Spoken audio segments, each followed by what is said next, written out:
Si vous êtes en panne d'inspiration pour vos cadeaux cette année, les jeux en bois et les jeux mécaniques restent une valeur sûre. Les jouets à tirer et puis des grands classiques comme des puzzles, des jeux de construction, etc. Il n'y a pas forcément de grosses nouveautés cette année.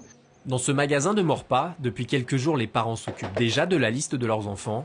Et malgré la crise, ils continuent de remplir la hotte du Père Noël pour le 25 décembre. En fait, les autres n'auront pas de cadeaux, mais mes enfants auront des cadeaux. C'est tout, enfin les autres, ils auront moins de cadeaux, quoi. Donc vous privilégiez quand même Je privilégie mes enfants, oui. Je sais pas, c'est aux alentours de 70 € par enfant. Il n'y aura pas forcément de nouveautés cette année sous le sapin, mais le cadeau très tendance, c'est la tablette tactile. Le contenu est adapté aux enfants. Vous avez à l'intérieur du contenu ludo-éducatif. Vous allez avoir des activités pour les enfants qui sont en rapport avec la vie de tous les jours. Pour apprendre des petites recettes de cuisine, des jeux de récréation, des petits cours de bricolage. À côté du cadeau technologie, chez les filles, la mode est aux vampires et aux petits monstres, à côté des classiques poupées et costumes de princesse.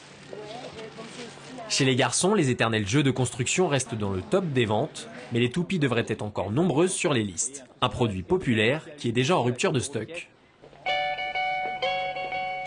C'est sur ce fauteuil que le Père Noël accueillera les enfants tout le mois de décembre, une période pendant laquelle les spécialistes du jouet réalisent 50% de leur chiffre d'affaires annuel.